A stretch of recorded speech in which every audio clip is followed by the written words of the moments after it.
청와대가 조국 법무부 장관 후보자에 따라 동양대 표창장 의혹과 관련해서 말끔하게 해소될 수 있다는 입장을 밝혔습니다. 여기에 대해서 검찰은 수사 개입 우려가 있다는 공식 입장을 내고 반발했습니다. 조 후보자를 둘러싼 논란이 청와대와 검찰의 정면 충돌 양상으로 번지고 있습니다. 검찰이 조국 법무부 장관 후보자의 부인 정경심 동양대 교수의 증거인멸 정황을 포착하고 관련자가 근무하는 한국투자증권 영등포센터 사무실을 압수수색한 것으로 확인됐습니다. JTBC 취재 결과 정 교수는 해당 직원과 함께 검찰이 압수수색을 하기 직전 경북 영주의 동양대 사무실에서 컴퓨터 등을 서울로 옮긴 것으로 파악됐습니다. 오늘 여권 인사, 특히 유시민 노무현 재단 이사장이 최성해 동양대 총장에게 압력성 전화를 넣었다는 보도가 나와 논란이었습니다. 그런데 최 총장은 JTBC와의 인터뷰 통화에서 압력성이라고 할 만한 내용은 아니었다라고 말했습니다. 내일 국회에선 조국 법무부 장관 후보자의 청문회가 열립니다.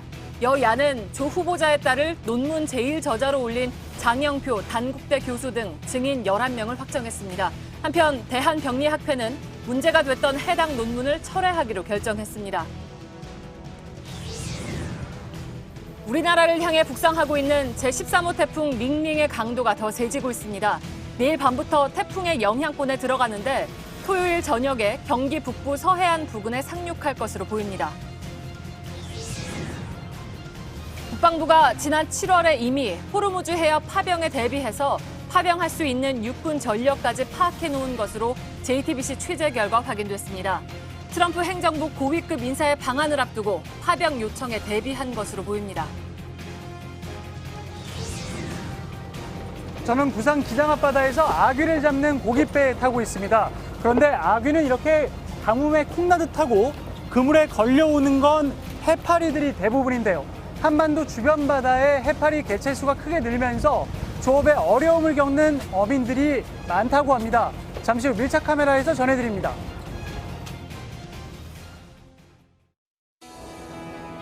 기름 없이 달리는 일상으로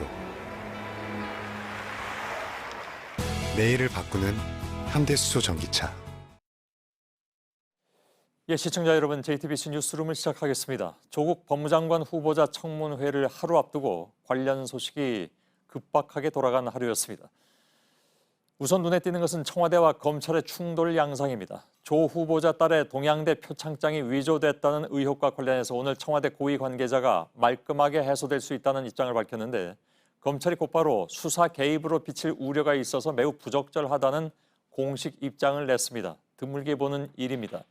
이낙연 총리는 검찰의 수사가 정치적이라고 했고 박상기 법무장관도 비판에 동참하면서 지금 여권 전체와 검찰의 대결 구도가 심화되고 있는 양상입니다. 먼저 서복현 기자의 보도입니다. 청와대 고위 관계자는 일부 언론에 조국 법무부 장관 후보자의 딸이 받은 동양대 총장 명의의 표창장에 대해 설명했습니다. 표창장을 추천한 교수를 찾은 것으로 파악했다며 시스템과 관련한 관계자들의 증언을 확보했다는 겁니다. 그러면서 의혹은 청문회에서 말끔하게 해소될 것이라고 했습니다. 청와대는 계속 표창장이 위조되지 않았을 거라는 입장을 유지해왔습니다. 국회에 나온 이낙연 총리와 박상기 법무부 장관은 검찰을 공개적으로 비판했습니다. 오직 진실로 말해야 되고 자기들이 정치를 다 하겠다는 식으로 덤비는 것은 검찰의 영역을 넘어가는 것이라고 생각합니다. 박 장관은 검찰이 조 후보자와 관련한 압수수색을 미리 보고하지 않은 걸 놓고 불만을 드러냈습니다. 사후에 제가 알게 된 겁니다. 보고를 해야 된다고 생각하고 있습니다. 법무부 장관에게 검찰총장을 지휘할 권한이 있다는 것도 직접 언급했습니다. JTBC 서복현입니다. 이런 가운데 검찰은 청와대에 공개적으로 반발하고 나섰습니다. 대검찰청에 나가 있는 취재기자를 연결하겠습니다. 이도성 기자 나가 있습니다. 오늘 청와대 관계자의 입장에 대해서 검찰이 수사 개입으로 비칠 수 있다고 조금 전에 입장을 공식적으로 내놨다면서요? 네, 맞습니다. 검찰의 입장문이 나온 건 저녁 무렵입니다. 이 청와대 관계자의 발언은 매우 부적절하다, 이렇게 말했습니다. 이 검찰이 수사하고 있는 조국 후보자 부인의 표창장 위조 의혹 사건에 대해 청와대가 위조가 아니라는 취지로 언급을 한 건 수사에 개입하는 것으로 비칠 수 있다고 우려했습니다. 이 검찰이 우려라는 단어를 사용하기는 했지만 매우 강하게 반발한 것으로 볼 수 있습니다. 예. 또 있는데 오늘 박상기 법무장관의 발언, 그러니까 지난달 27일에 압수수색 그 수색이 있기 전에 법무장관에게 수사 개시를 알렸어야 했다고 했는데 여기에 대해서도 날을 세웠다면서요? 네, 말씀하신 것처럼 박상기 법무부 장관은 오늘 국회에 출석해서 이 조국 후보자에 대한 압수수색을 미리 보고받았냐는 질문에 이 사후에 알게 됐다 말했습니다. 그러면서 검찰이 사전에 보고를 했어야 했다고 덧붙였습니다. 박 장관은 검찰청법에 따르면 법무부 장관이 구체적인 사건에 대해 검찰총장을 지휘할 수 있게 돼 있기 때문이라고 그 근거를 들었습니다. 사회적으로 중요한 사건에 대해서는 사전 보고를 받고 장관이 수사를 지휘하는 게 맞다는 겁니다. 하지만 검찰은 이에 대해서 강하게 반발했습니다. 검찰은 법무부 장관이 구체적인 사건에 대해 검찰총장을 지휘하는 건 매우 이례적이라면서 모든 수사 기밀 사항을 사전에 보고하지 않는 게 일반적이라고 밝혔습니다. 만약 사전에 보고를 받는다면 청와대가 법무부 장관을 통해 검찰에 지시를 내릴 수가 있어서 이 중립성과 독립성이 훼손될 수 있다고 주장했습니다. 예. 자, 그러면 조국 후보자를 둘러싼 의혹에 대한 검찰의 수사는 어떻게 진행이 되고 있습니까? 네, 검찰은 조 후보자의 부인 정경심 동양대 교수의 총장 표창 관련 수사에 속도를 높이고 있습니다. 최성해 동양대 총장을 오늘 새벽까지 소환 조사했습니다. 검찰은 조 후보자 부인 정경심 교수가 딸이 총장상을 받은 데 개입한 것으로 의심하고 있습니다. 예, 이도성 기자가 검찰에서 전해드렸습니다. 바로 청와대 연결하겠습니다. 안의근 기자가 나가 있습니다. 자, 검찰은 이렇게 반발하고 나섰습니다. 이에 대해서 혹시 청와대의 입장이 다시 나온 게 있습니까? 조금 전 청와대의 공식 입장이 나왔습니다. 청와대 관계자는 지금까지 수사에 개입한 적도 없고 검찰의 수사에 대해서도 언급하지 않았다고 밝혔습니다. 그러면서 내일 국민과 함께 인사청문회를 지켜볼 것이고 인사권자인 대통령이 판단할 것이라고 했습니다. 상당히 신중한 공식 입장을 낸 건데요. 여기에는 내일 조국 후보자 청문회를 앞두고 검찰을 지나치게 자극할 필요가 없다는 뜻도 있는 걸로 해석됩니다. 예. 근데 이제 청와대라든가 또 다른 여권은 그동안의 검찰 수사에 대해서 전혀 얘기를 하지 않았던 것은 아닌데 예를 들면 문제 제기도 한 적도 있고 그러지 않았습니까? 네, 그렇습니다. 조 후보자와 관련한 검찰 수사 내용이 언론을 통해 공개되면서 지난주 강기정 정무수석이 피의 사실을 흘리는 건 범죄라고 공개적으로 불만을 표시하기도 했고요. 복수의 청와대 관계자들은 청문회를 앞두고 있어 대놓고 불만을 드러내진 못했지만 비공식적으로는 인사청문회를 앞두고 검찰이 이렇게 광범위하게 압수수색을 한 적이 있었냐, 검찰의 행태가 도를 넘고 있다는 말을 하기도 했습니다. 특히 주광덕 한국당 의원이 조 후보자 딸의 학생 기록부까지 공개하면서 사실상 유출 출처로 검찰을 강하게 의심하기도 했습니다. 예. 자, 법무장관 후보자 청문회는 이제 당장 내일인데 청와대와 검찰이 이렇게 정면 충돌하는 양상을 뭐 적어도 겉으로는 그렇게 분명하게 보여주고 있습니다. 이것이 조 후보자 임명에는 영향이 혹시 없을까요? 이번 충돌이 청와대의 임명 기류에 영향을 줄 것 같지는 않습니다.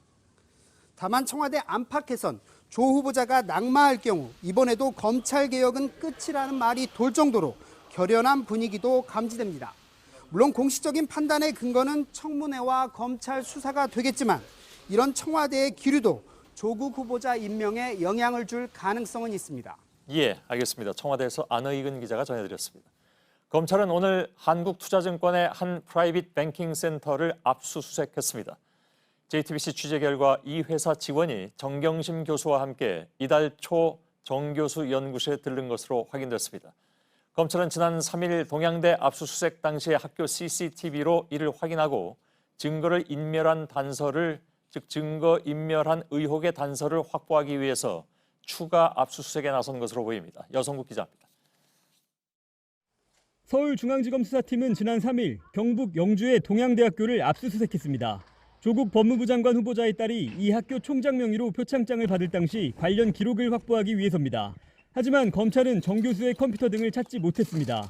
검찰은 학교 내 CCTV를 돌려보고 나서야 이유를 알았습니다. 정 교수가 압수수색 이전에 다른 사람과 함께 와서 컴퓨터와 자료를 가져가는 모습이 찍힌 겁니다. 취재진은 당일 동양대 본관 종합상황실에서 검찰이 밤늦게까지 CCTV를 확인하는 과정도 목격했습니다. 검찰은 정 교수와 함께 온 남성이 서울 영등포에 있는 한국투자증권 직원인 걸로 파악했습니다. 이어 오늘 이 직원이 일하는 한국투자증권 프라이빗 뱅킹 센터를 압수수색했습니다. 정 교수와 함께 증거를 빼돌린 직원의 자료를 파악해 증거인멸 단서를 찾기 위해서입니다. 이 직원은 정 교수의 투자를 돕고 자금을 관리해준 걸로 알려졌습니다. JTBC 여성국입니다. 조 후보자의 딸 조모 씨가 부산대 의학전문대학원에 응시할 때 제출한 동양대 총장 명의의 표창장이 위조됐다는 논란은 여전히 계속되고 있습니다. 오늘 새벽까지 검찰에서 참고인 조사를 받고 나온 최성해 동양대 총장은 정 교수가 전화를 걸어와서 장관 표창장에 관해서 자신이 위임을 받은 것으로 해달라고 했다고 취재진에게 주장했습니다. 박병현 기자입니다. 최성해 동양대 총장은 오늘 새벽 1시쯤 검찰 조사를 마쳤습니다. 검찰청사를 나선 최 총장은 기자들에게 조국 법무부 장관 후보자 부인 정경심 교수에게 전화를 받았다고 밝혔습니다. 줬는 기억이 안 나느냐, 그런 거 없다. 그러니까 그 확실히 위임을 좀 받았다고 좀 해주시면 좋겠다고. 그런 위임 하신 적이 없으니까 그렇게 못하겠습니다라고 아마 대답을 하셨겠네요, 통화하실 때. 그렇죠. 지난 3일 검찰이 정 교수 사무실 등을 압수수색하자 정 교수는 최 총장에게 연락을 취한 것으로 전해집니다. 이어 최 총장은 본인이 정 교수의 딸 조모 씨에게 표창장을 발급하지 않았다고 주장했습니다. 먼저 총장 명의의 상이 발급되는 과정부터 설명했습니다. 직인 갖고 있는 사람이 상장을 만들겠다고 의뢰가 오면은, 결제 사항이 오면은 1년 번호를 가르쳐 줍니다. 1년 번호가 맞지 않으면 직인 자체를 찍을 수 없는데 조 씨의 경우엔 그렇지 않았다는 말도 덧붙입니다. 1년 번호를 기재하고 1년 번호가 맞느냐 확인하고 직인 찍어주거든요. 그 1년 번호가 다른데 직인이 찍어줄 수가 없는데 찍겠네. 그걸 제가 모르겠어요. 이어 대학 자체적으로 진상조사에 나섰다고도 밝혔습니다. 저도 이제 확실히 나간 1년 번호가 왜 다른지 이제 그런 걸 알기 위해서 진상조사위원회를 꾸리라 했습니다. 최 총장은 정 교수가 딸을 위하는 마음에서 그런 것 같다면서도 본인은 교육자의 양심을 따르겠다며 선을 그었습니다. 딸을 사랑하는 마음에서 그런 것 같은데, 그래도 이제 나는 교육자적인 양심을 택했습니다. JTBC 박병현입니다. 최성해 동양대 총장의 발언을 두고 논란이 된 것은 또 있습니다. 오늘 한 보도에서는 최 총장의 인터뷰를 통해서 여권의 핵심 인사들이, 특히 여기선 유시민 노무현 재단 이사장이 많이 얘기가 나왔죠. 아무튼 여권 핵심 인사들이 최 총장에게 전화해서 사실과 다른 얘기를 해달라고 제안했다고 보도했습니다. 최 총장은 그런데 조금 전에 JTBC와의 인터뷰에서는 좀 다른 말을 했습니다. 최 총장의 말이 바뀐 겁니다. 한민영 기자의 보도입니다. 동아일보는 최성해 총장이 인터뷰에서 여권 핵심 인사 A씨가 파장을 최소화하기 위해 도와줄 수 있느냐는 제안을 했다고 밝혔다고 보도했습니다. 표창장에 총장 직인을 찍을 수 있는 권한을 조국 후보자 부인 정경심 교수에게 정식 위임했다고 해달라는 제안이었다고도 했습니다. 민주당 의원 B씨도 비슷한 제안을 해왔다고도 말했습니다. 이니셜로 표시된 여권 인사는 유시민 노무현 재단 이사장과 김두관 민주당 의원입니다. 하지만 최 총장은 JTBC와의 통화에서는 유 이사장이 구체적인 제안을 한 건 없었다고 설명했습니다. 깊이 있는 말은 안 했고, 그냥 자기가 이제 팩트 체크를 한다고 그런 이야기는 구체적으로 안 했는데. 그러면서도 유 이사장이 말을 조심해야 한다는 취지로 이야기했다고 말했습니다. 하여튼 그래도 조심을 좀 하라 그러더라고. 말을 이래 함부로 하다 보면은 돌아가는 게 오히려 총장한테 달리 나쁘게 돌아갈 수도 있으니까. 야당은 그러나 핵심 증인을 압박해 진실을 숨기려 했다며 거세게 반발했습니다. 이 동양대 총장에게 이 진실을 은폐하려고 시도했던 사람 또 있죠. 이런 식으로 전방위적으로 아침 뉴스에 나왔어. 실체 진실 규명을 방해하면서. 한국당은 유시민 이사장과 김두관 의원을 김영란법 위반과 직권남용 혐의로 고발할 예정입니다. JTBC 한민용입니다. 예, 유시민 이사장은 당초 처음에 최성해 총장이 한 발언에 대해서 반론을 폈습니다. 그리고 JTBC와의 통화에서 취재차 전화를 건 것이라고 말하기도 했습니다. 압력 행사는 터무니없다고 말했습니다. 김필중 기자입니다. 유시민 노무현재단 이사장은 최성해 동양대 총장과 10여 년 전부터 알고 지낸 사이라고 했습니다. 동양대에 가서 강연도 하고 명절 때 종종 안부도 묻는 사이였다는 겁니다. 최 총장과 어제 15분 정도 통화했다며 유튜브 언론인으로서 비평도 하고 있으니까 취재차 사실관계를 파악하는 게 목적이었다고 주장했습니다. 구체적으로는 조 후보자 딸이 영재교육센터에서 교재 만드는 일을 도왔다는 점과 표창장 종이와 도장이 합격에 맞다는 점 등을 확인했다고 말했습니다. 그러면서 이런 상황에서 대학교 총장님한테 사실과 다른 말씀을 해달라고 요청하는 건 말도 안 된다고 했습니다. 이어 국회에서 증인으로 불러도 상관이 없고 오히려 나오게 된다면 그동안 취재해 확인한 내용을 설명할 것이라고 말했습니다. 김두관 민주당 의원도 최 총장과 1년에 한두 번 통화를 하는 사이로 경위를 확인하려 걸었다고 말했습니다. 그러면서 조 후보자를 도와달라는 취지의 전화는 아니다고 주장했습니다. JTBC 김필주입니다. 예, 조국 법무장관 후보자에 대한 인사청문회 내일 열리죠. 바로 국회 취재기자 연결하겠습니다. 유한울 기자, 아무튼 오랫동안 진통을 겪었는데 증인 문제는 어떻게 정리가 됐습니까? 네, 여야는 청문회 증인 11명을 부르는 데 합의했습니다. 한국당에서 당초 제시했던 12명 중에 1명을 빼고 모두 부르기로 했습니다. 구체적으로 증인 명단을 좀 살펴보면요. 조 후보자 딸의 논문 제1저자 등록에 연루된 장영표 단국대 교수, 부산대 의전원 장학금과 관련해서는 노한중 부산의료원장 등이 포함됐습니다. 조 후보자 가족 일가가 투자한 사모펀드 운용회사 관계자, 또 웅동학원 이사도 들어가 있습니다. 예. 그러면 증인 명단에서 빠진 한 사람은 누굽니까?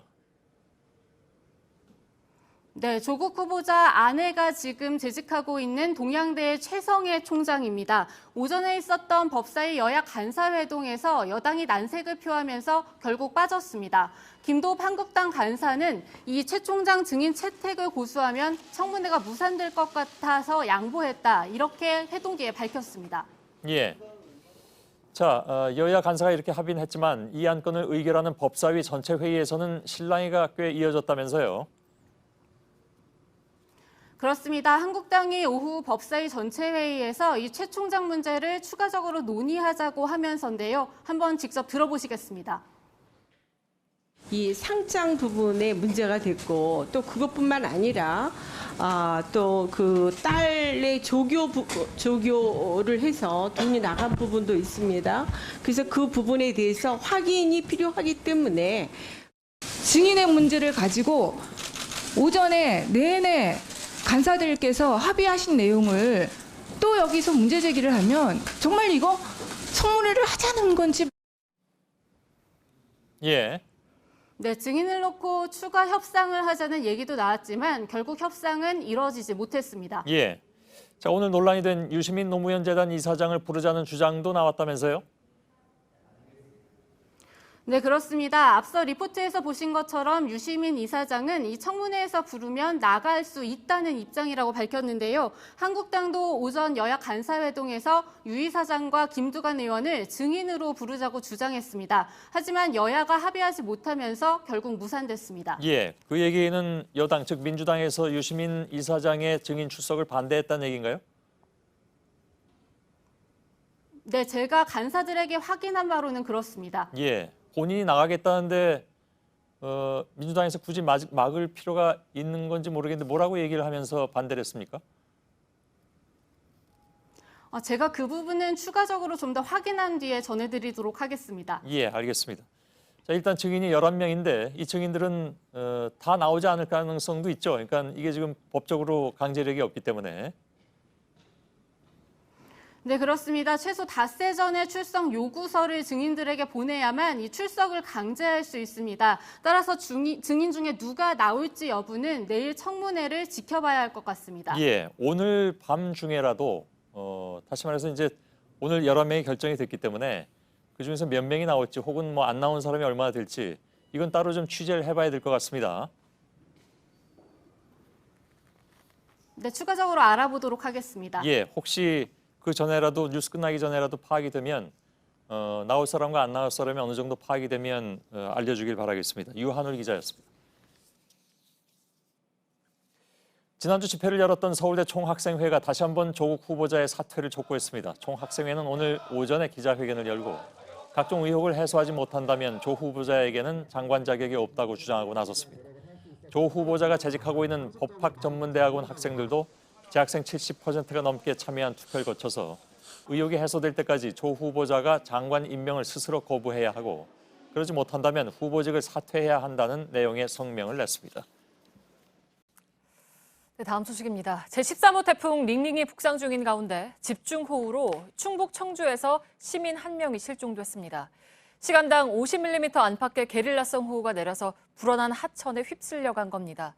청주뿐 아니라 호우 경보가 내려진 수도권을 중심으로 지금도 전국 곳곳에서 갑자기 비가 많이 오고 있습니다. 김도훈 기자입니다.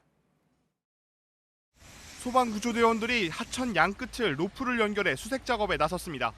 오늘 오후 5시 10분쯤 충북 청주시 가경천에 사람이 떠내려간다는 119 신고가 접수됐습니다. 소방당국은 갑자기 불어난 급류에 휩쓸려 사고가 난 것으로 보고 있습니다. 하천 주변에 수색 인력을 보내 하류를 따라 수색 중입니다. 오늘 청주에는 시간당 최대 50mm 안팎의 많은 비가 내렸습니다. 이 때문에 시내도로 여러 곳이 침수됐습니다. 청주뿐 아니라 수도권을 중심으로 전국 곳곳에도 많은 비가 내리고 있습니다.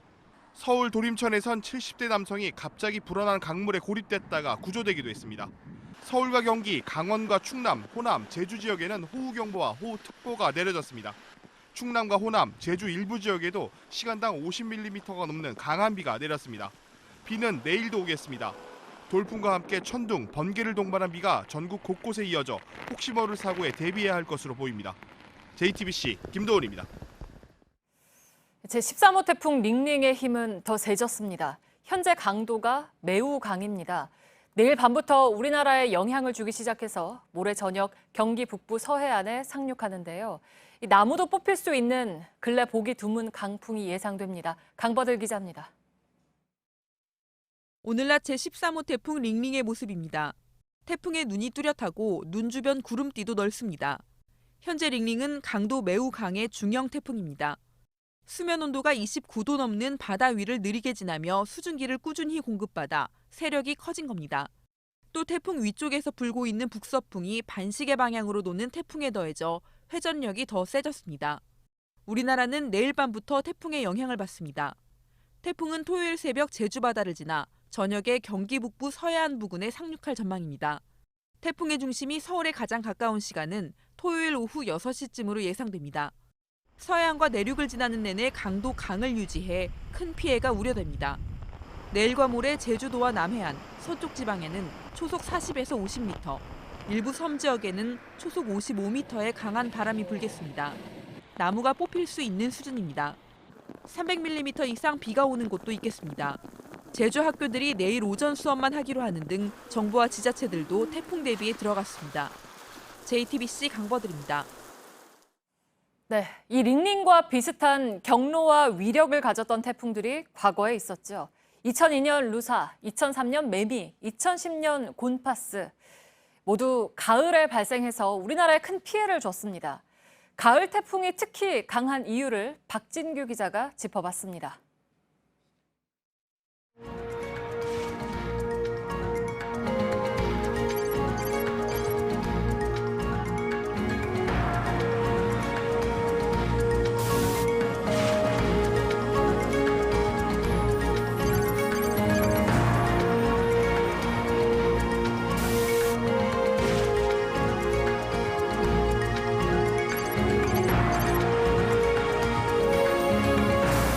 루사와 매미는 순간 최대 풍속이 시속 200km가 넘었습니다. 2010년 곤파스도 시속 163km. 한여름 무더위가 지나고 가을에 문턱에 발생하는 태풍은 여름 태풍보다 강한 세력을 유지한 채 한반도로 향합니다. 태풍은 바다 온도가 높을 때 수증기를 공급받으면서 힘을 키우는데 대만과 필리핀 인근 해수면 온도는 가을철에 29도 정도로 가장 높습니다. 한반도 주변 해수면 온도도 26도까지 높아지다 보니 태풍이 힘을 잃지 않고 우리나라에 상륙하는 겁니다. 북태평양 고기압 위치에 따라 태풍 길도 바뀝니다. 여름에는 북태평양 고기압이 한반도를 덮고 있어 태풍을 막아주지만 가을에는 일본 쪽으로 이동하면서 태풍이 지나갈 수 있는 공간이 생깁니다. 더운 바다에서 수증기를 한껏 흡수하다 보니 바람뿐 아니라 집중호우에도 대비해야 합니다. 2002년 루사는 강릉 지역에 하루에만 870mm의 장대비를 쏟아부었습니다. JTBC 박진규입니다. 시동이 꺼진 화물차가 언덕 아래로 밀리자 손으로 막아 세우려던 60대가 사고로 숨졌습니다. 오늘 오전 대구시 달성군의 한 철강 공장에서 작업을 하던 68살 A씨가 공장 안에 있는 경사로에서 굴러내려가는 4.5톤 화물차를 막으려다가 이 화물차와 다른 차량 사이에 끼어 숨졌습니다. 경찰은 공장 관계자 등을 상대로 화물차의 제동장치가 작동했는지 여부 등을 조사하고 있습니다. CJ그룹 회장의 장남 이선호 씨가 어제 검찰에 스스로 찾아와서 구속해달라고 요청했습니다. 검찰은 그동안 불구속 수사를 해서 봐주기란 비판을 받아왔죠. 검찰이 오늘 구속영장을 법원에 청구했습니다. 이상엽 기자입니다.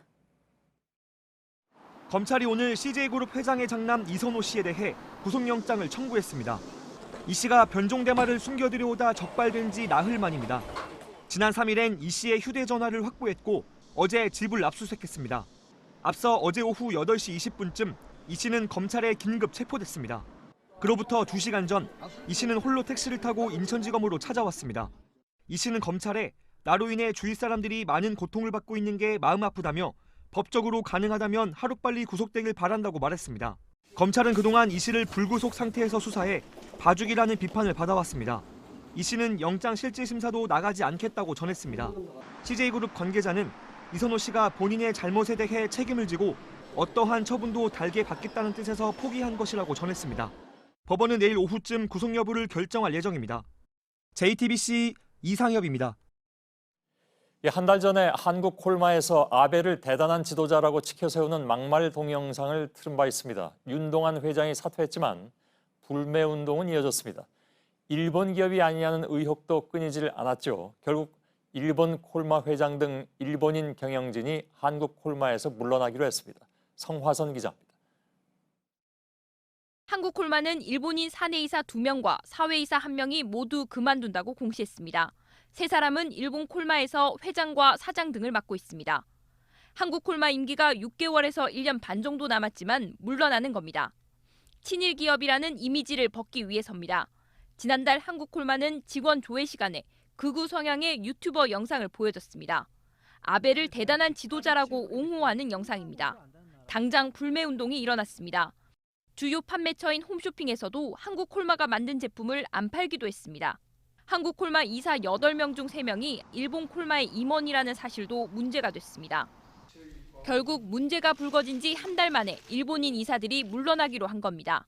국민연금이 2016년 주주총회에서 이사회의 독립성을 훼손할 수 있다는 이유로 반대 의사를 표명한 바가 있고 일본 콜마는 한국 콜마 지분을 약 12% 가지고 있습니다. 한국 콜마는 일본 콜마는 투자자일 뿐이라고 강조했습니다. JTBC 성화선입니다. 그동안에 일본 정부는 수출 규제의 원인을 모두 한국에 돌렸습니다. 한국이 전략 물자가 될 수 있는 수입품들을 부실하게 관리했기 때문에 일본 기업들의 수출을 막을 수밖에 없다고 주장해온 것이죠. 그런데 일본의 한 의원이 적어도 반도체 관련 품목의 수출 규제에 대해서는 그 책임이 오히려 일본 기업들에 있다 이렇게 주장하고 나섰습니다. 조민중 기자입니다. 일본 기업 내 관리가 부실했다. 한국엔 책임이 없다. 고니시 히로유키 일본 참의원이 트위터에 올린 글입니다. 불화수소 등 반도체 관련 세계 품목에 대한 일본의 수출 규제 원인을 이렇게 정의한 겁니다. 일본이 한국의 수출을 규제하게 된 근본 원인을 일본의 기업 잘못에서 찾은 건데 모든 게 한국 책임이라고 해온 일본 정부의 주장과는 정반대입니다. 고니시 의원은 이 같은 주장의 근거를 일본 정부 내 주무부처인 경제산업성에서 확인했다고도 밝혔습니다. 悪いのは韓国企業じゃないんですよ。日本企業が悪いんです。この日本企業がその貿易管理をきちんとできてないということが経産省確認できたので 다만 고니시 의원은 반도체 관련 품목 수출 규제 이후에 나온 화이트리스트 배제의 배경엔 한국 기업의 잘못이 있다고 주장했습니다. JTBC 조민주입니다. 도쿄올림픽에서 우길기는 정말로 정치적 선전과는 무관한 것인가? JTBC는 오늘도 국제올림픽위원회 IOC에 이런 질문을 보냈습니다. 오늘 대답은 아직 일어나지 않은 일에 답할 수 없다였습니다. 이 말은 일본의 우길기 응원을 미리 막을 생각이 없다는 뜻이기도 합니다. IOC가 우길기 문제를 회피하면서 오히려 혼란은 더 커져만 가고 있습니다. 온누리 기자입니다. 2017년 아시아축구연맹 AFC가 벌금 징계를 했던 일본 팬들의 우길기 응원. 만약 이런 응원이 올림픽에서도 나온다면 어떻게 될까? 우길기 응원을 정치적 메시지 표출로 볼 것이냐는 JTBC의 질문에 IOC는 오늘 아직 일어나지 않은 일에 대답할 수 없다고 답했습니다. 우길기가 정치적이라는 해석을 보류한 겁니다. 우길기 응원이 일어나기 전까지는 미리 막을 생각이 없다는 뜻으로 풀이됩니다. 어제 올림픽 경기장에서의 우길기 응원을 두고 경기장 안에서는 어떠한 정치적 시위도 없어야 한다는 원론적 입장을 냈는데 한 발짝도 움직이지 않았습니다. 2012년 런던 올림픽 때도 일본 체조 선수들이 우길기 문양의 유니폼을 입고 뛴 데 대해 아무 징계도 내리지 않았던 IOC. 올림픽 최고 결정기구가 우길기의 역사를 살펴보지 않고 안일하게 대처하는 사이 일본은 각종 국제대회에서 우길기를 꺼내 보이며 더 대담해졌습니다. 심지어 도쿄올림픽에선 경기장 내 우길기 반입도 막지 않겠다고 했습니다. 그러면서 오늘 한일 간 공방은 더 뜨거워졌습니다. 우리 정부는 우길기 사용은 올림픽 헌장을 위배한 것이라고 시정을 요구했는데 같은 날 일본 정부는 우길기는 정치적 선전과 무관하다는 입장을 강조했습니다. 히틀러의 정치적 선전장으로 올림픽 역사에 오점을 남겼던 1936년 베를린 올림픽. 우길기는 평화를 최고 가치로 내세우는 올림픽 정신도 흔들고 있습니다. JTBC 온누리입니다. 도쿄올림픽의 우길기 논란은 사실 우리만의 문제는 아닙니다. 과거에 일본의 침략으로 피해를 입었던 중국도 분노하기 시작했습니다. 중국의 소셜미디어에는 일본의 역사의식을 비판하는 글들이 쏟아져 나왔습니다. 백수진 기자입니다. 중국 사람들은 소셜미디어에 우길기 사진을 올리기 시작했습니다. 도쿄올림픽에서 우길기 응원이 허용될 수 있다는 소식이 전해지자 그 의미를 되새기자는 취지입니다. 일본 군국주의가 되돌아온 것을 느낀다. 침략한 나라를 또다시 때리는 행위다. 반응들엔 일본에 당했던 역사적 아픔이 배어났습니다. 우길기를 막아서야 할 IOC가 분명한 입장을 취하지 않고 우길기 응원의 가능성을 열어두자 중국도 주목하기 시작했습니다. 중국 관영 매체 환구시보는 2차 세계대전 중에 일본 군인들은 손에 우길기를 쥐고 약탈을 일삼았다며 우리와 같은 피해 국가로서 중국이 겪었던 우길기의 기억을 떠올렸습니다. 또 다른 매체는 우길기는 일본 자위대에서 사용하며 한국과 같은 나라에선 침략의 상징으로 여겨진다고 전했습니다. 더불어 IOC의 느슨한 대처를 꼬집듯 스포츠에서 우길기 때문에 징계받았던 사례도 소개했습니다. 중국인들은 일본이 반성할 줄 알아야 한다는 쓴소리와 함께 한국과 달리 이 문제에 적극적으로 나서지 않는 중국을 비판하기도 합니다. 아직까지 중국 정부와 중국올림픽위원회는 우길기 사용을 금지하거나 쓰지 말아달라고 일본에 요청한 적은 없습니다. JTBC 백수진입니다. 현재 소말리아 아덴만으로 향하고 있는 강감찬 함이 미국과 이란으로 긴장감이 높아진 중동 호르무즈 해협으로 파병될 수 있다. 이런 보도를 저희가 해드린 바가 있죠. 이에 대해서 군은 그동안에 미국의 공식 요청이 아직 없었고 혹시나 가게 되더라도 그것은 파병은 아니다. 이런 입장을 고수해왔습니다. 저희 취재 결과 국방부가 이미 파병 전력을 파악해 놓으라는 지시를 각 군에 내렸던 것으로 확인됐습니다. 김태형 기자입니다. 육군이 지난 7월 작성한 보고서 제목입니다. 호르무즈 해협 파병 가능 전력 검토 보고라고 되어 있습니다. 국방부의 지시로 작성한 보고서입니다. 당시 강감찬함 출항을 앞두고 있던 해군뿐 아니라 육군에까지 호르무즈 해협 파병 가능성을 검토시킨 겁니다. 이 지시에 따라 육군은 특전사 위주의 병력 파병을 검토한 걸로 알려졌습니다. 국방부는 비슷한 시기 합동참모본부 및 해군과 함께 호르무즈 해협 상황과 관련된 실무회의도 열었습니다. 또 호르무즈에서 유조선 피격 사건이 잇따르는 만큼 현재 아덴만에 주둔 중인 청해부대에 새 임무를 주는 방안도 검토한 걸로 확인됐습니다. 이 같은 조치들은 마침 존 볼턴 미 백악관 국가안보 보좌관과 마크 에스퍼 국방장관의 방안을 앞두고 이뤄졌습니다. 이들이 파병 요청을 할 것에 대비해 사전 준비를 했다는 분석이 가능합니다. 군 관계자도 일단 파병이 결정되면 곧장 시행해야 하기 때문에 시간이 많지 않다며 투입할 수 있는 전력과 작전 지역의 정세 등은 미리 파악해놔야 한다고 설명했습니다. JTBC 김태영입니다.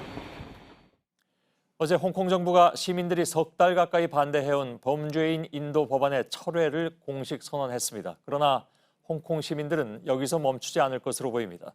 사실상 중국이 뽑아온 행정장관을 자신들의 손으로 뽑겠다면서 중국으로부터의 정치적 독립을 요구하고 있습니다. 어환희 기자입니다. 어제 나온 범죄인 인도 법안 철회에 대해 홍콩 시민들의 반응은 냉랭합니다. I don't think she has solved the problem exactly. 시위가 더 거세질 것이라고도 예고합니다. Mrs. Nam is lying, so I think Hong Kong people will more anger. 야당도 전혀 물러설 뜻이 없어 보입니다. The scars and wounds are still bleeding in Hong Kong. 실제로 단순히 법안 반대뿐이었던 시민들의 요구사항은 행정장관 직선제를 포함해 5개로 늘어난 상황입니다. 시민들은 이 요구들이 모두 받아들여질 때까지 시위를 계속하겠다는 입장입니다. 根本就是想让香港人在10月1号之前不会再上街抗议，但我们的抗议活动还会持续下去。 하지만 캐리람 행정장관은 오늘도 범죄인 인도 법안의 철회만 강조했을 뿐 나머지 요구사항에 대해선 받아들일 수 없다는 입장을 재확인했습니다. 이에 따라 당장 오는 주말로 예정된 대규모 집회에서 정부와 시민이 또다시 충돌할 전망입니다. JTBC 어환입니다. 중국 정부는 홍콩에서 벌어지고 있는 일에 대해서 철저하게 말을 아끼고 있습니다. 언론들조차 범죄인 인도 법안 철회 자체를 보도하지 않았습니다.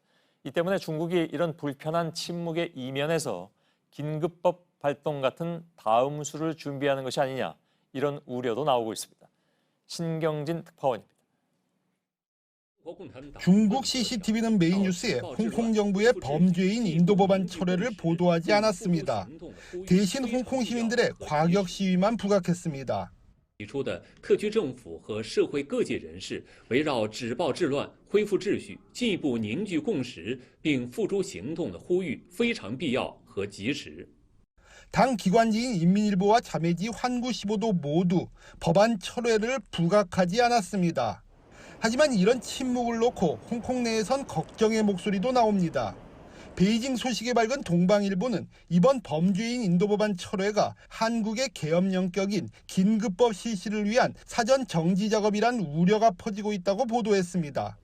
홍콩 민주당도 이번 양보를 놓고 긴급법을 도입할 수밖에 없다는 구실을 만들기 위한 것이라고 지적했습니다. 이런 가운데 중국 외교부는 미국 의회가 논의 중인 홍콩 민주인권법안에 대해 강력한 반대 입장을 밝혔습니다. 홍콩 시위대가 요구하는 정치적 독립에 대해 결코 양보할 수 없다는 뜻을 밝힌 것으로 풀이됩니다. 베이징에서 JTBC 신경진입니다. 대전의 한 아파트에서 일가족 4명이 숨진 채 발견됐다는 소식 어제 전해드렸습니다. 경제적인 어려움이 심해지자 남편이 극단적인 선택을 한 것으로 보입니다. 집 앞에는 1년 가까이 내지 못한 우유값 고지서가 버려져 있었습니다. 정영재 기자입니다. 며칠 전만 해도 8살, 6살 남매가 뛰어놀던 평범한 집입니다. 아이들은 없고 지금은 사건 현장을 알리는 노란 테이프가 붙어 있습니다. 어제 오후 4시 남매의 아버지인 43살 이모 씨가 근처 아파트 화단에서 숨진 채 발견됐습니다. 스스로 뛰어내린 것으로 보입니다. 신고를 받고 출동한 경찰은 불길한 마음에 이 씨의 집을 찾았습니다. 아내 33살 이모 씨와 남매도 방에서 숨진 채 발견됐습니다. 외부 침입 흔적도 외상도 없었습니다. 이웃들이 보기에 이들은 더없이 화목한 가족이었습니다. 엄청 좋은 인사하고 애들도 엄청 잘 보냈는데 딸이고 있고 애가. 하지만 말 못할 어려움이 있었습니다. 남편 이 씨는 사업 실패로 경제적으로 너무 힘들다는 유서를 남겼습니다. 흔적은 곳곳에서 보였습니다. 집 앞에서 발견된 우유값 고지서는 9달 동안 내지 못했습니다. 집 앞 위층 계단에도 고지서가 수북했습니다. 모두 2년 전 우편들인데 150만 원의 가스비부터 은행에서 온 독촉 서류들입니다. 아들이 다니던 유치원비도 9달 밀린 상태였습니다. 경찰은 오늘 숨진 가족들의 시신을 부검했습니다. 왜 숨졌는지 밝히지 않았지만 무언가에 눌렸을 가능성에 무게를 두고 있습니다. 경찰은 부부의 휴대전화를 분석하고 남편 이 씨의 마지막 행적을 조사 중입니다. JTBC 정영재입니다. 유튜브를 하다 보면 내가 평소에 눈여겨보던 상품의 광고가 바로 나오곤 하죠. 이게 이른바 맞춤형 광고라고 해서 평소에 어떤 걸 많이 검색하는지 같은 개인정보를 수집해서 내놓는 겁니다. 유튜브가 어린이들에게까지 이런 광고를 하다가 2천억 원의 벌금을 내게 됐습니다. 구혜진 기자입니다. 13살 미만 어린이는 유튜브에 계정을 가질 수 없습니다. 하지만 어린이용 동영상은 언제나 넘쳐납니다. 아이들은 컴퓨터나 휴대전화에 열려있는 부모들의 계정으로 시청하기 때문입니다. 그런데 미국 소비자 단체들이 지난해 4월 유튜브가 이런 아이들의 정보를 무단 수집했다고 고발했습니다. 취향과 관심사, 사는 곳 등의 정보를 부모 동의 없이 모았다는 겁니다. 이에 따라 미 연방거래위원회 FTC가 조사를 벌였는데 고발 내용이 사실로 드러났습니다. 7살 미만용 동영상들을 분류해놓고 이걸 본 사람들의 정보를 모아뒀다 맞춤형 광고에 써먹은 게 드러난 겁니다. 이 덕에 유튜브는 유명 장난감 회사들의 광고를 따낼 수 있었습니다. 하지만 13살 미만의 정보를 이렇게 수집하는 건 아동 온라인 사생활보호법 위반입니다. 결국 FTC는 유튜브에 1억 7천만 달러, 약 2천억 원의 벌금을 부과했습니다. Judgment is 30 times larger than the largest COPPA civil penalty the FTC has ever previously obtained. Sends a strong signal about the importance of children's privacy. 하지만 소비자 단체들은 처벌이 약하다고 반발합니다. 유튜브의 모회사인 구글이 주로 맞춤형 광고로 돈을 버는데 벌금 액수가 구글 3개월 매출의 1%도 안 된다는 겁니다. 또 이런 솜방망이 처벌로는 인스타그램 등 다른 소셜미디어의 불법 행위를 예방하는 효과도 없을 것이라는 게 시민단체들의 주장입니다. JTBC 구혜진입니다. 정부는 가습기 살균제 피해를 호소하는 환자를 1단계에서 4단계로 분류하고 있습니다. 이 가운데 1, 2단계 폐질 환자만 살균제와 관련이 있다고 봐왔습니다. 그런데 3, 4단계의 환자도 연관성이 있다는 연구 결과가 처음으로 나왔습니다. 류정화 기자입니다. 11년 전 가을 환절기 기침을 하던 돌쟁이에게 엄마는 살균제로 세척한 가습기를 틀어줬습니다. 8개월 만에 폐렴 진단을 받았고 13살이 된 지금도 폐 기능은 64%에 불과합니다. 수영도 달리기도 어렵지만 정부는 가습기 살균제 피해 가능성이 없다며 4단계로 판정했습니다. 그러면 저희 아이들이 어디 탄광에서 일했나요? 아니면 공장에서 일했나요? 그동안 정부는 가능성 거의 확실인 1단계와 가능성 높음인 2단계만 구제급여를 지급해왔습니다. 3, 4단계는 살균제와의 연관성이 떨어진다고 판단했습니다. 하지만 인하대학교 임종한 교수팀은 간질성 폐렴 3, 4단계 피해자들도 살균제 노출과 연관성이 있다는 연구 결과를 내놨습니다. 그동안엔 폐의 중심 소엽이 굳어지는 폐섬유화만 피해로 인정됐는데 말단 기관지 섬유화와의 연관성을 밝힌 건 이번이 처음입니다. 간헐적으로 사용하는데 오래 사용하시는 겁니다. 이렇게 사용했을 때는 폐 깊숙이 들어가는 거예요. 이 내용은 국제학술지 플로스1에도 실렸습니다. 정부가 판단한 간질성 폐렴 3, 4단계 환자는 약 5천 명. 정부는 연구 결과를 바탕으로 향후 피해자 지원 범위를 조정할 계획이라고 밝혔습니다. JTBC 류정화입니다. 국내 증권사가 3,200억 원 어치납한 해외 부동산 펀드가 원금을 까먹을 위기에 몰렸습니다. 애초에 투자하기로 했던 데가 아니라 엉뚱한 곳에 돈을 넣은 게 드러나면서입니다. 저금리에 해외 부동산 펀드에만 50조 원이 몰렸다는데 묻지마 투자의 부작용이 아니냔 말이 나옵니다. 이세누리 기자입니다. KB증권은 올해 3월부터 6월까지 호주 부동산에 투자하는 펀드를 3,200억 원어치 팔았습니다. 정부 지원을 받는 장애인용 임대 아파트를 사들여 수익을 내는 상품입니다. KB증권이 모은 돈은 JB 자산운용을 거쳐 현지 사업자 LBA 캐피털에 대출로 나갔습니다. 계획대로라면 아파트를 산 뒤 증권사에 이자를 꼬박꼬박 내야 합니다. 그런데 지난달 이자가 들어오지 않았고 KB증권은 부랴부랴 현지 실사에 나섰습니다. 확인 결과 LBA 캐피털이 사들인 건 임대 아파트가 아니라 일반 토지였습니다. 아파트 값이 뛰어 다른 땅을 샀다는 겁니다. KB증권은 급히 투자금 회수에 나섰습니다. 하지만 지금까지 확보한 건 원금의 90% 정도입니다.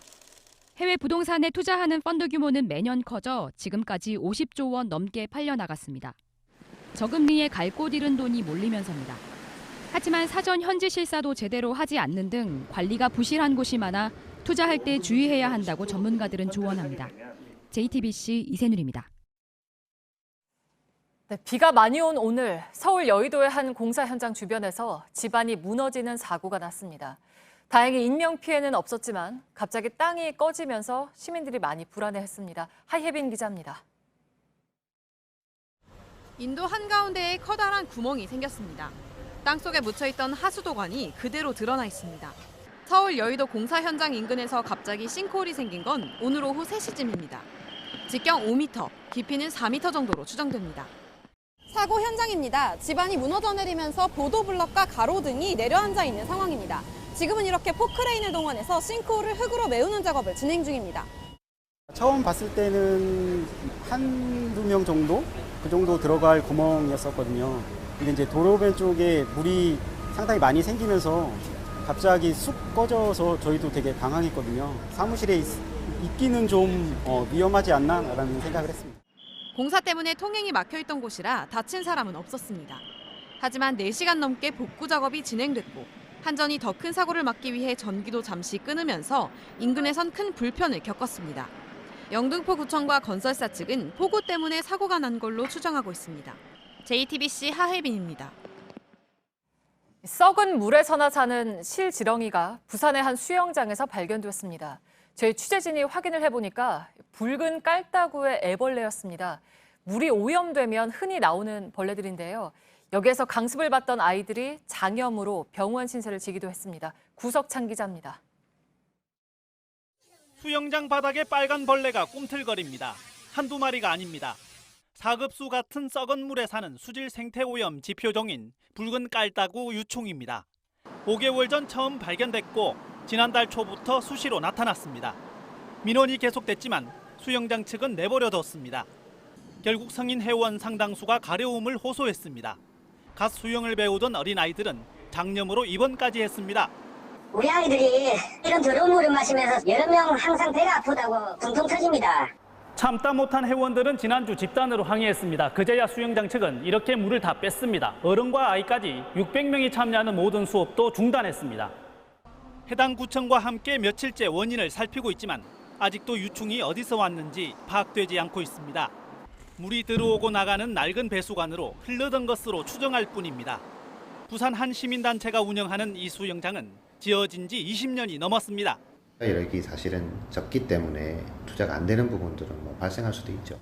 수영장 측은 앞으로 석 달간 리모델링을 하기로 했습니다. JTBC 구석찬입니다. 삼성전자가 화면을 접었다 펼다 할 수 있는 스마트폰 갤럭시 폴드를 내일부터 판매합니다. 원래 미국에서 먼저 내놓으려다가 화면이 깨지고 깜빡거리는 등의 결함 논란 때문에 출시를 미루었죠. 5개월 동안 보완을 해서 이번엔 한국에서 먼저 내놓는 겁니다. 그런데 가격이 약 240만 원, 다른 최신 스마트폰의 2배 정도입니다. 물량도 많지가 않아서 사실상 한정판 제품이란 말도 나옵니다. 이현 기자입니다. 내일부터 판매하는 갤럭시 폴드입니다. 반으로 접은 상태에선 바깥쪽에 있는 일반 스마트폰 크기의 화면을 쓸 수 있습니다.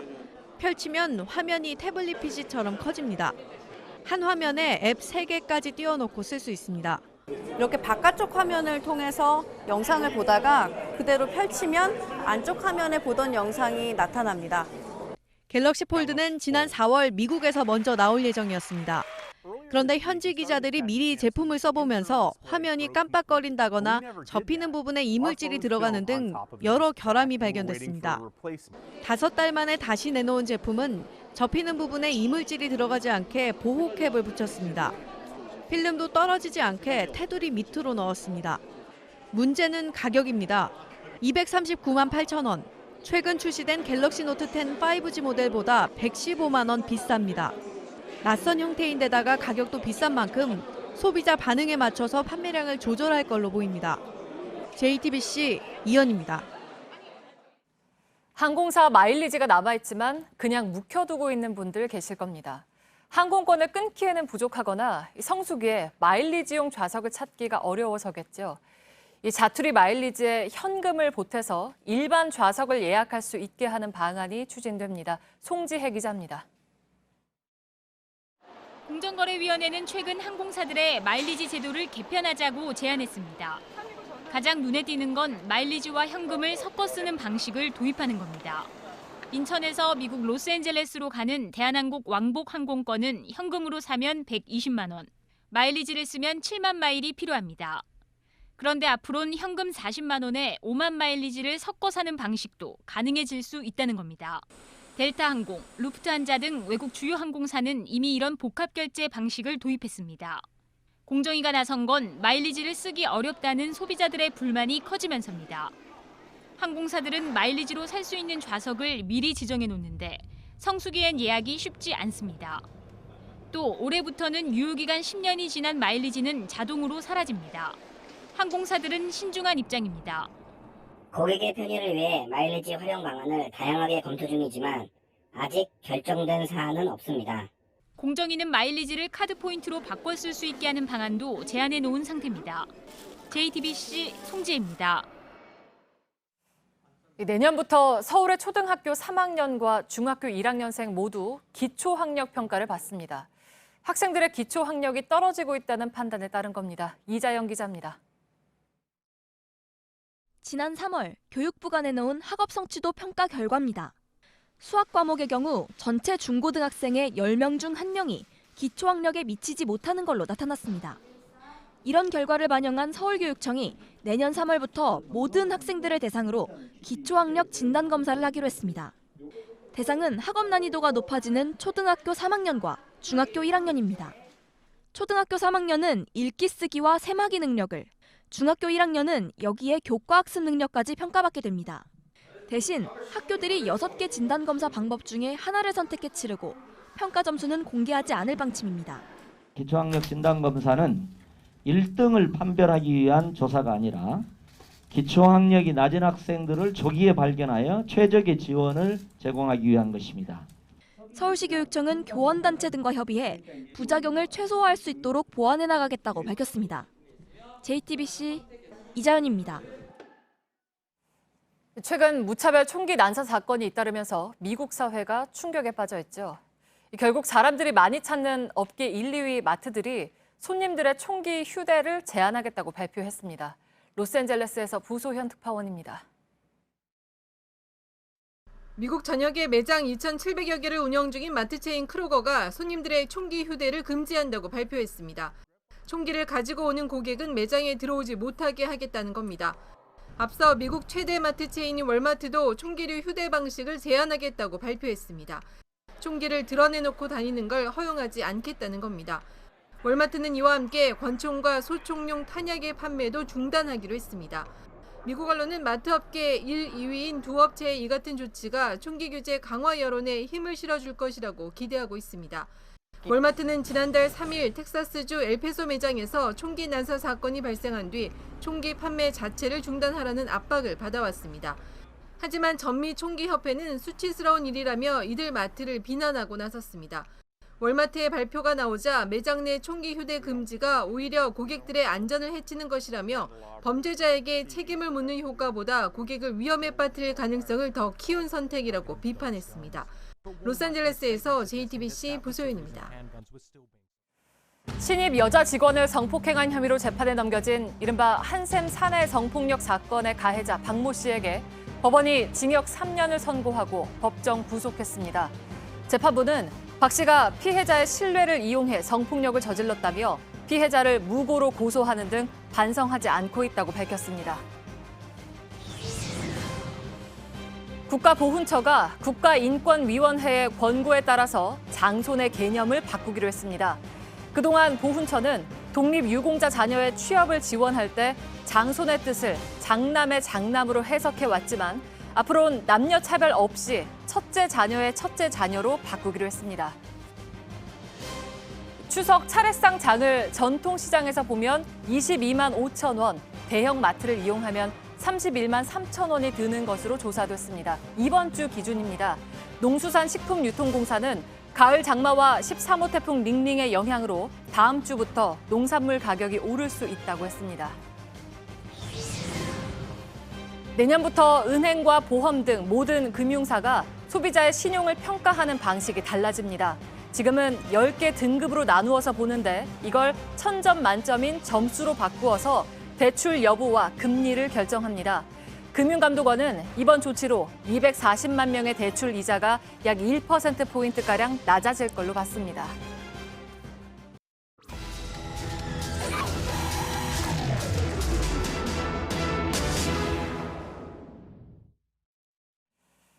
네, 요즘 전국 연안에는 해파리 주의보가 내려져 있습니다. 여름 무더위의 여파로 해마다 이맘때면 해파리가 급격히 많아지는데 올해 유독 심합니다. 밀착 카메라가 직접 보고 온 어민들의 그물에는 물고기는 거의 없고 커다란 해파리만 가득했습니다. 정원석 기자입니다. 제가 나와 있는 곳은 부산 기장군의 길천 부두입니다. 지금 시간이 새벽 1시인데요. 제 뒤로 보이는 배가 아귀를 잡는 배입니다. 이런 배가 이 부두에만 50척 정도가 있는데 사실상 지금 대부분 조업을 포기하고 있는 상태라고 하는데요.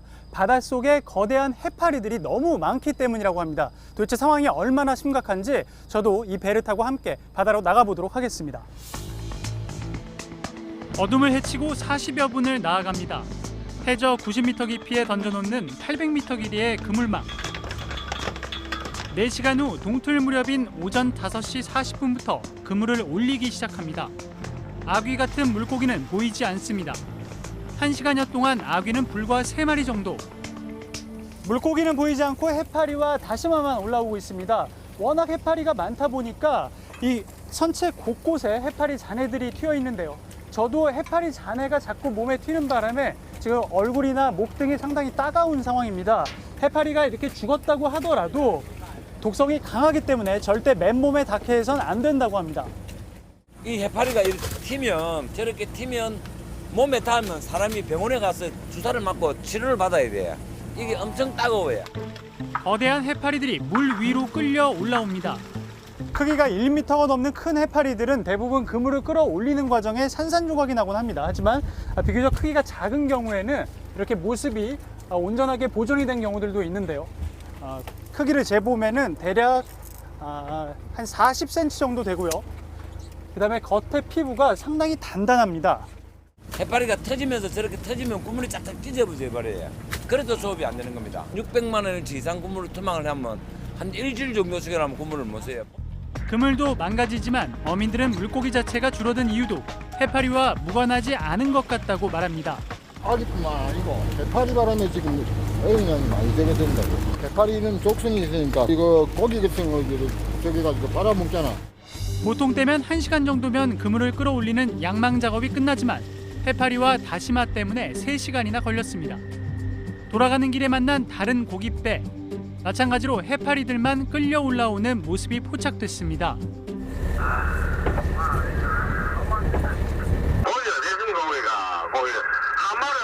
고기 한 마리도 못 잡았어요. 한 마리는 지금 아무것도 구경 못했는데 지금 사람 생기도 꼽을까?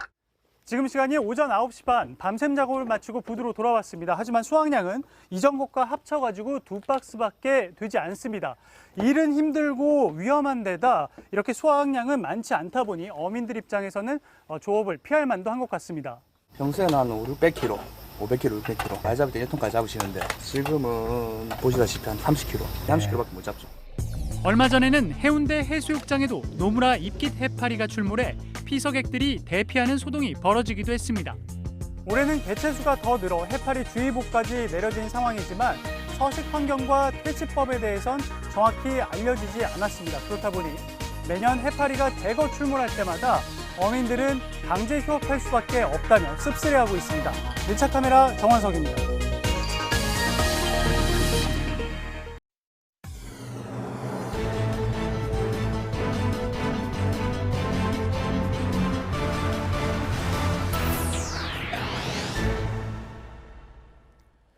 예, 뉴스룸의 앵커 브리핑을 시작하겠습니다. 로마인들은 그를 지극히 사랑했습니다. 전쟁에 나가는 군인들은 그의 얼굴을 올려다보며 행운을 기원했고 시민들은 여러 신들의 이름 중에 그의 이름을 가장 앞에 부르곤 했습니다. 성문의 수호신 야누스, 그의 이름은 한 해의 문을 여는 1월의 어원이 됐습니다. 하나의 얼굴은 들어온 사람을 맞이하기 위해, 다른 얼굴은 나가는 사람을 배웅하기 위해, 상반된 이미지를 품고 있는 두 얼굴은 처음이자 마무리, 젊음과 늙음이었고 상반되는 그 존재들의 조화를 부여하는 신 야누스는 과거를 돌아보고 미래를 내다보는 신으로 숭배받았습니다. 오해가 시작된 것은 18세기 무렵부터였습니다. 야누스는 한쪽 얼굴로는 억지 미소를 짓고 다른 얼굴로는 노여움을 드러낸다. 한 철학자의 표현 이후에 야누스라는 단어는 부정의 냄새가 묻어나기 시작했습니다. 세상 역시 겉과 속이 다른 사람을 일컬어 야누스 같다고 말하기 시작했는데 아마도 고대의 그 신 야누스는 억울해할지도 모르죠. 그리고 내일 가까스로 혹은 힘겹게 열리게 될 성문 앞에 한 사람이 서 있습니다. 스스로 고백했던 말처럼 그는 조금씩 어긋났던 자신의 자아를 이야기했습니다. 또한 그럼에도 불구하고 그는 기회를 청했으니 내일 열리게 될 그 성문은 그에게는 시작을 의미할 수도 혹은 끝을 의미할 수도 있을 것입니다. 그리하여 이제 우리 앞에 남은 것은 성문을 지키는 신 야누스의 시간. 서로 조금씩 어긋난 표정을 한 곳에 품은 야누스가 두 개의 얼굴로 세상과 마주하고 있는 고대의 그 신이 작별을 고할 것인가? 환영 인사를 보낼 것인가? 야누스가 지키고 있는 문 앞에서 모두는 함께 숨을 고르고 있는 중입니다. 오늘의 앵커 브리핑이었습니다.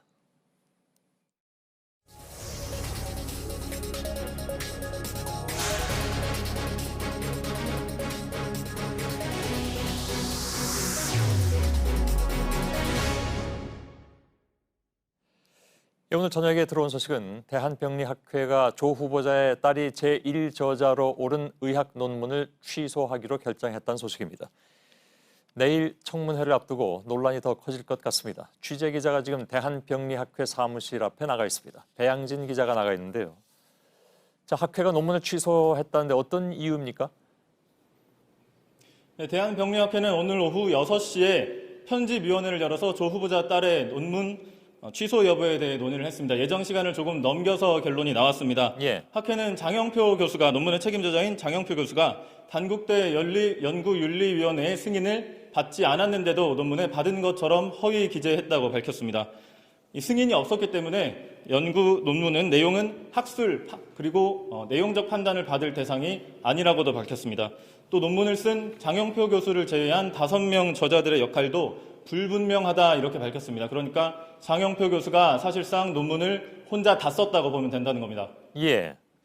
자, 아까 얘기한 내용 중에 단국대 연구윤리위원회의 승인을 받지 않았는데도 논문에 허위 기재했다. 그러니까 승인을 받은 것처럼 허위로 기재했다. 장 교수가 그 얘기인가요? 네, 맞습니다. 예. 그러면 그 논문 자체가 인정이 안 된다 이런 얘기인가요? 네, 그 논문에 어떤 내용이 들어있건 간에 이 논문은 연구윤리적으로 승인을 받지 않았기 때문에 그 판단의 대상조차 되지 않는다는 설명입니다. 예. 그 장영표 교수가 소명 자료를 보냈다고 이미 다 알려졌는데 그 소명 자료 내용이 그럼 반영이 안 됐다는 얘기인가요? 소명 자료를 통해 사실 확인을 했고 그에 따라서 논문을 취소했다. 이게 병리학회가 밝힌 입장입니다. 예. 오히려 장 교수가 소명 자료에서 연구 부정 행위를 일부 인정했다고도 밝혔습니다. 특히 장 교수는 소명 자료에서 연구윤리위원회 승인을 받지 않은 점 그리고 자신을 제외한 저자 5명의 역할이 불확실하다는 점도 인정한 것으로 전해졌습니다. 예. 이 뭡니까 취소 이후에 장 교수의 입장이 따로 나온 건 없죠 지금? 아직 장 교수는 스스로 입장을 밝히지는 않고 있습니다. 예, 내일쯤은 나올 수도 있을 텐데 일단 알겠습니다. 조 씨의 역할에 대해서도 학회가 밝히고 있다면서요? 네, 학회에 따르면 논문 제1저자 그러니까 조 후보자의 딸은 논문 초안을 작성하고 유전자 검사에 관련된 일부 실험을 진행했다고 설명하고 있습니다. 하지만 장 교수는 이를 증명할 실험 노트는 소명 자료로 제출하지 않았습니다. 학회는 가장 핵심인 조 후보자의 딸이 논문 1저자로 보기는 힘들었다 이렇게 설명을 했습니다. 예. 자, 그러면 향후의 절차는 이제 어떻게 되는 겁니까? 네, 일단 이번에 내려진 처분은 학회가 내릴 수 있는 가장 강력한 처분입니다. 직권 철회, 철회 권고, 그리고 저자 변경 중에서 가장 강력한 처분이라고 할 수가 있습니다. 예. 이에 대해서 장 교수가 문제를 제기할 수 있다는 관측도 나오는데 학회는 재론의 여지는 없다 이렇게 밝혔습니다. 예. 자, 자연스럽게 이제 논문이 취소될 경우에 특히 이 논문이 이제 고려대 입학 과정에서 자기소개서인가요? 거기에 논문에 참여했다 이렇게 이제 표현이 들어가 있기 때문에 그래서 혹시 뭐 또 다른 파장이 있을 것이 아니냐 하는 그런 생각을 할 수도 있는데 그 부분은 어떻게 해야 되는 겁니까? 네, 조 씨가 고려대 입학 과정 자기소개서에서 이 논문을 언급한 것은 사실입니다. 이 논문이 취소된 만큼 입학도 취소돼야 하지 않느냐 하는 이야기가 나오기는 하는데요. 교육계에서는 의견이 엇갈리고 있습니다. 이 전형 자체가 논문 위주의 전형이 아닌 만큼 자기소개서 논문을 언급했다고 해서 합격 취소가 될 가능성은 높지 않다고 보는 견해도 있습니다. 예, 알겠습니다. 아무튼 이건 또 내일 청문회에서 또 예의가 강하게 제기가 될 것 같기는 합니다. 배양진 기자였습니다. 수고했습니다.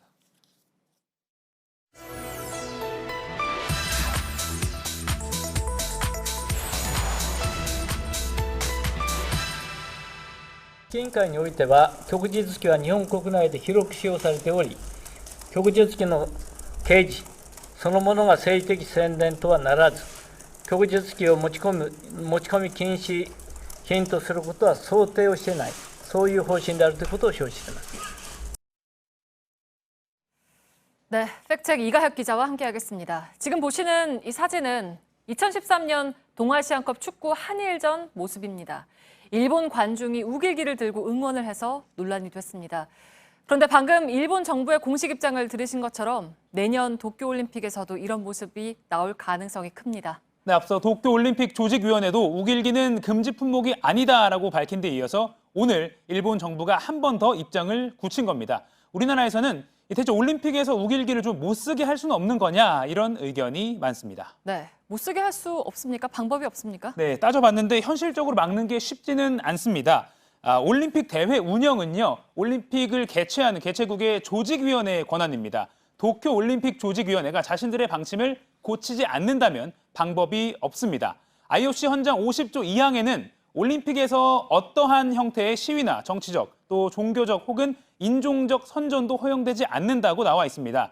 저희 팩트체크팀이 엊그제 IOC에 이 헌장을 근거로 여러 질문을 보냈습니다. 돌아온 답변은 이 경기장 안에서는 어떠한 정치적 시위도 없어야 하며 만약 그런 사건이 일어난다면 사례별로 살펴보겠다. 네. 이것뿐이었습니다. 네. 우길기 관련을 해서 IOC가 어떤 조치를 할지 이런 구체적인 질문도 보냈는데 그에 대한 답변은 피했습니다. 네. 만약 올림픽 기간 중에 우리 대한체육회가 우길기를 문제 삼으면 IOC가 한 번쯤 살펴는 보겠다 이런 수준의 답변으로 보입니다. 네, 그러니까 뭐 미리 조치를 하겠다는 게 아니라 만약에 그런 사건이 일어난다면 한번 보겠다라는 거잖아요. 네. 근데 아까 그 헌장에 정치적인 선전을 허용하지 않는다라는 내용이 있다고 했는데 그럼 우길기를 쓴 거를 정치적인 선전으로 볼 거냐 아닐 거냐 이게 이제 핵심이겠네요. 그렇습니다. 이 관건은요. IOC가 말씀하신 대로 일본 응원단이 만약에 우길기를 경기장식으로 흔들거나 그런 거를 정치적인 행위로 판단할 것이냐입니다. 하지만 그동안에는 IOC는 우길기 논란에 대해서 소극적인 입장이었습니다.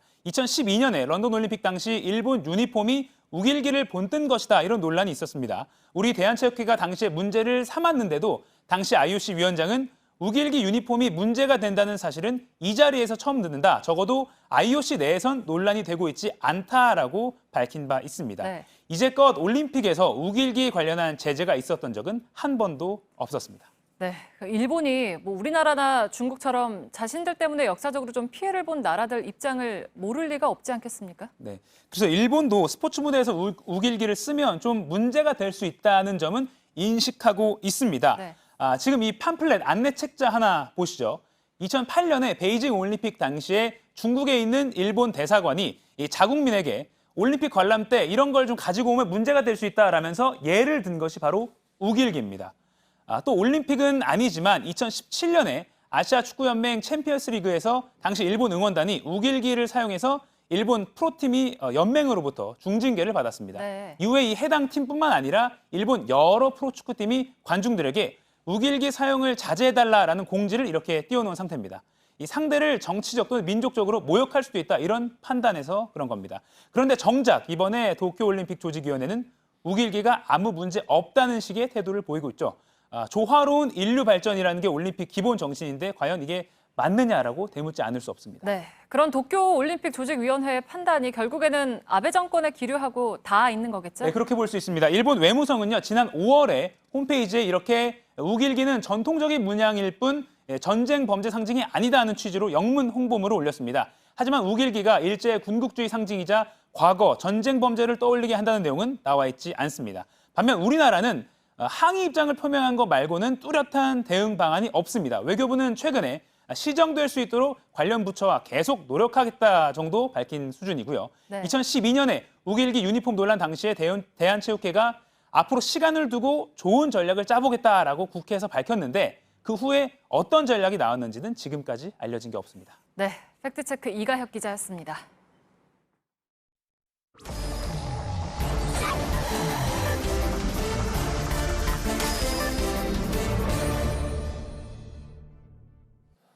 예, 비하인드 뉴스 박성태 기자가 나와 있습니다. 어서 오십시오. 예. 예, 첫 번째 키워드는요. 예, 첫 키워드는 극우냐 좌파냐로 잡았습니다. 예, 이거 뭐 누구에 대해서 하는 얘기입니까? 오늘 하루 종일 발언이 논란이 됐었는데요. 최성해 동양대 총장에 대한 얘기입니다. 예. 일단 오늘 법사위에서는 최 총장을 내일 청문회 증인으로 불러야 된다라는 얘기들이 있었는데요. 예. 민주당은 최 총장이 정치적 공세를 한다. 극우 인사다라고 주장을 했습니다. 예. 일단 최 총장은 정경심 교수가 정결권이 연구센터에 있었다고 해달라라는 주장을 하기도 했었는데요. 민주당 페이스북을 잠깐 보면 주장을 했다고 얘기하는 거죠. 예, 그렇습니다. 주장을 했다고 최 총장이 얘기를 하는 예, 겁니다. 오늘 더불어민주당 페이스북을 보면 최성해 동양대 총장은 조국 장관의 임명을 반대해온 한국교회 언론의 이사장이며 극우적 사고를 지니고 있다라고 예, 평가를 했습니다. 제가 빠진 것 같습니다. 반대해온 한국교회 언론에. 예, 반대해온 한국교회 언론의 이사장이며 극우적 사고를 가지고 있다라고 했습니다. 예. 한국교회 언론에는 실제로 대한애국당과 비슷한 입장을 취한 적도 많고요. 아, 그런가요? 예. 예, 조국 후보자의 임명을 강하게 반대하면서 물러나라라고 얘기도 했는데요. 저희가 홈페이지에서 찾아보니까 실제 이사장 최성해 총장으로 돼 있습니다. 아, 현 총장이군요, 그러니까. 현 이사장입니다. 아, 한국교회 현 이사장. 언론에. 예, 예. 그런데 한국교회 언론에서는 극우적 논평을 많이 냈었고 예. 실제로도 조국 후보자에 대해서 강하게 반대하기도 해왔습니다. 예, 예. 본인은 뭐라고 지금 그 부분에 대해서는 얘기한 게 없습니까? 제가 통화를 했는데요. 아, 최 총장하고요? 예, 최 총장과 통화를 했습니다. 그랬더니 지금도 이사장을 맡고 있는 것은 맞다. 하지만 논평에는 개입을 안 한다. 그러니까 한국교회 언론의 입장과 본인의 생각은 별개다라는 주장이었습니다. 예. 근데 그 이사장이 입장하고 별개라고 얘기할 수는 있는 건가요? 상식적으로, 예. 통상적으로는 그렇지 않잖아요. 일반적으로는 그렇지 않은데 예. 일단 뭐 크게 신경 쓰지 않고 직만 맡고 있다면 그럴 가능성도 완전히 배제할 수는 없습니다. 예. 그러면서 MB 정부 때는 당시 청와대 민정에 있던 알던 사람이 나를 좌파로 분류돼 있다라고 얘기하기도 했습니다. 예. 실제 그런 활동들도 좀 보였는데요. 2014년에 최 총장이 아이스 버킷 챌린지를 했었습니다. 그러면 보통 물을 끼얹고 그 다음 사람을 지명을 하는데요. 예. 당시의 영상을 잠깐 보도록 하겠습니다. 예. 아름다운 사회를 만드느냐 하고 고심하고 있는 서울대 조국 교수와 예. 그 아이스버킷 챌린지하고 그 다음 주자를 조국 교수 당시 예. 조국 교수를 지명했다고 해서 그게 좌파는 아니잖아요. 그렇습니다. 예. 그런데 본인이 앞서도 표현했듯이 뭐 아름다운 사회를 만들고 있는 어쨌든 예. 진보적 운동을 하고 있는 조국 교수에 대해서 상당히 긍정적으로 평가를 했고요. 예. 실제 유시민 작가 노면재단 이사장과도 오랫동안 인연을 맺어왔었다라고 그런가요? 예. 하기도 했습니다. 이 부분은 유시민 작가도 인정을 한 부분이고요. 예. 그리고 12대 때는 지난 2012년 대선 때는 문재인 대통령 후보를 지지하는 명단에 당시 이름을 올리기도 했었습니다. 예. 그런데 지금까지 놓고 보면 어떤 극우 활동을 벌인 단체의 이사장을 맡고 있기도 하고요. 예. 또 어떻게 보면 진보 진영 인사들과도 가까운 교류를 하고 또 이게 이제 폭이 넓다고 표현을 해야 되나요? 일단은 폭이 상당히 넓은 것으로 현재 활동만 놓고 보면 그렇게 볼 수가 있을 것 같습니다. 어쨌든 오늘도 인터뷰 내용이 좀 다른 인터뷰들이 나와서 발언도 폭이 좀 넓었습니다. 발언의 폭도 넓고. 그러니까 어느 언론에서는 뭐 압박성이었다고 얘기했는데 저희하고 인터뷰에서는 또 압박성은 아니었다고 얘기했다. 그 정도는 아니었다라고 뭐 저와의 인터뷰에서도 또 얘기를 하게 됐습니다. 알겠습니다. 두 번째 키워드 보죠. 두 번째 키워드는 친일파의 정의로 잡았습니다. 이건 뭐 뒤늦게 이런 얘기는 또 왜 나왔는지요? 오늘 국회에서 친일파의 정의에 대한 논쟁이라기보다는 뭐 지적, 의견, 주장이 잠깐 있었는데요. 해당 영상을 잠깐 보도록 하겠습니다. 총리님은 일본에 지인들이 많이 계시죠? 네. 그럼 총리님 친일파입니까? 지일파라고 보도되고 있습니다. 지일파. 네. 지일파하고 친일파는 어떻게 다릅니까? 그건 제가 설명하지 않더라도 다 국민들이 직감적으로 아시리라 생각합니다. 일본에 지인이 많으면 친구가 많으면 뭐 친일파인가요? 일단 그렇게 박완수 의원이 물었는데 물론 그렇게 생각하고 했을까요? 설마? 그런 의도는 아닌 것으로 보입니다. 박완수 의원이 꼭 친구 많으면 친일파 아니냐 이런 의도라기보다는 최근 친일에 대한 논란이 좀 있었습니다. 일본 수출 규제에 대한 대응을 두고 한국당 일부가 일본을 두둔하고 있다. 그러면서 한국당도 사실 친일 프레임에 대한 걱정이 좀 많이 있었는데요. 일부에서는 친일파라고 따져 묻자 한국당도 상당히 신경을 많이 썼고 실제 뭐 당에서 플래카드를 통해서 친일이 아니다라는 선전도 많이 하기도 했었습니다. 그래서 뭐 어떤 일본과 가깝게 지내자고 얘기하면 친일파냐라고 따져 박완수 의원이 여기에 대한 불만을 표출한 것으로 해석이 됩니다. 하지만 친일 논란들은 한국당 일부에서 예를 들어서 강제징용에 대해서 일본의 배상 책임이 없다는 주장이 나오는 등 그런 것들이 좀 있어서 그런 부분에 대해서 일부 국민들이 그렇게 평가한 것으로 보입니다. 세 번째 키워드 보죠. 세 번째 키워드는 김성태의 15년으로 잡았습니다. 김성태 의원은 2명이 있는데. 비례대표 김성태 의원은 아니고요. 이전 원내대표를 맡았던 김성태 의원입니다. 최근 충청의 한 지역신문에서 보도한 내용인데요. 김성태 의원이 충북도에 갑질을 한다는 논란이 있다. 지난 15년간의 수발신 공문 내역을 요구했다라고 했습니다. 그 도에서 15년 동안 오간 공문이요? 그렇습니다. 도에는 100개가 넘는 부서가 있는데 15년 동안 공문이 어떻게 오갔는지를 제출해달라. 그것도 지난 3일 하루에 제출해달라라고 요구했다는 것입니다.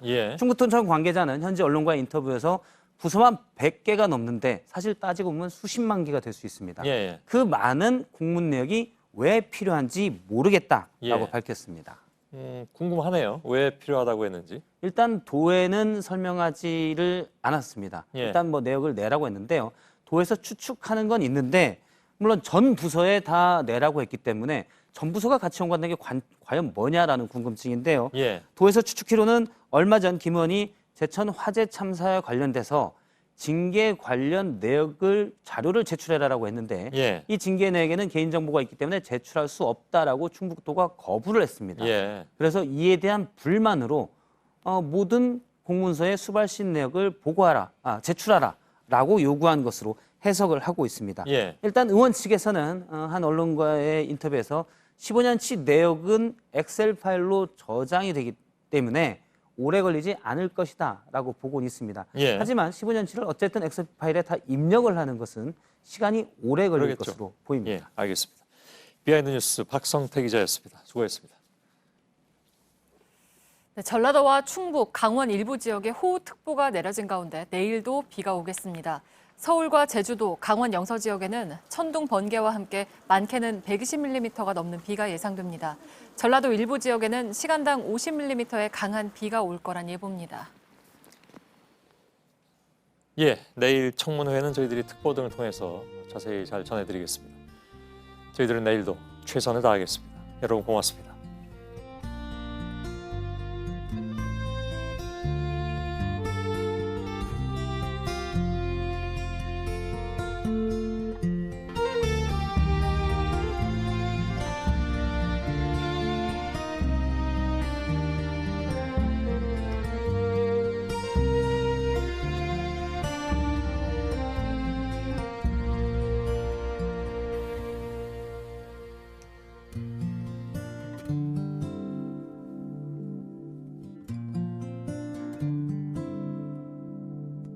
so the sun shines on